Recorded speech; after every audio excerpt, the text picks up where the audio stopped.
Good morning, ladies and gentlemen. Today's assigned topic is Article 2, Section 4. That is, the removal upon impeachment and conviction of the President, Vice President, and all civil officers of the United States. Over the past year, this has been an issue constantly lurking in the forefront of the minds of most Americans.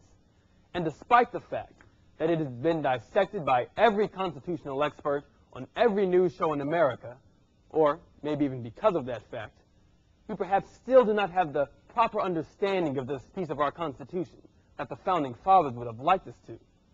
In order to gain that understanding, we must examine the history and practical application.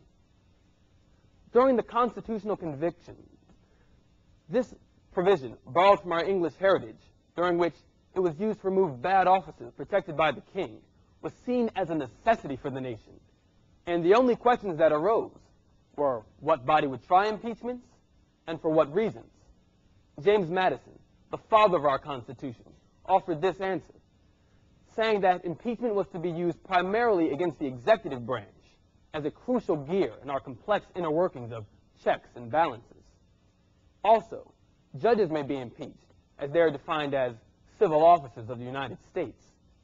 And perhaps that is why impeachment trials are held in the Senate rather than the Supreme Court, because the original intent of the Founding Fathers was to make judges also susceptible to the long arm of impeachment.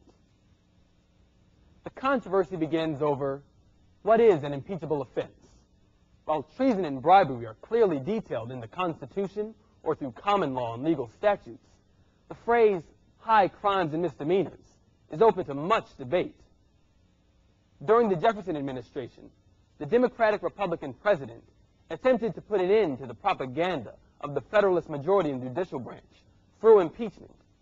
Senator Giles of Virginia articulated the use of impeachment as a political tool in the trial of Justice Chase.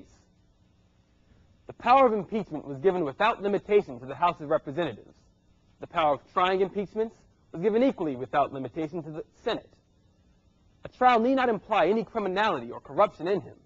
We want your offices for the purpose of giving them to men who will fill them better. However, this theory was invalidated by Justice Chase's acquittal, defining high crimes and misdemeanors as only those indictable offenses. During the trial of President Andrew Johnson, the prosecution adopted the definition of one in its nature or consequences subversive to the essential or fundamental principles of government.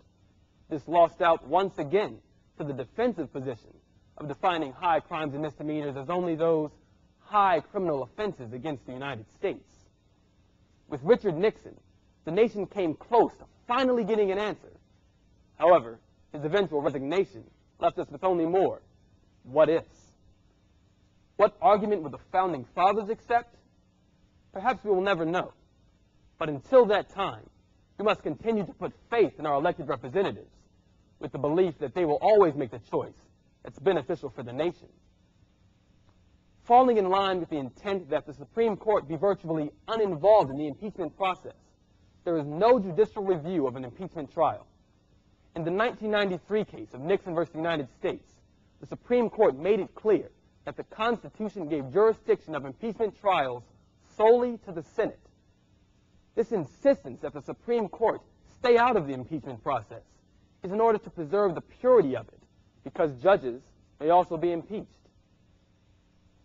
The impeachment and trial of our 42nd president, William Jefferson Clinton, raised an old trend in America, that of political motivations being the driving force behind impeachment rather than justice. What is an impeachable offense? Hopefully, we'll never have to truly commit to an answer, because at its core, impeachment is a high-stake game of politics, the worst case of sibling rivalry, doing dishonor both to ourselves and to our parents, the Constitution.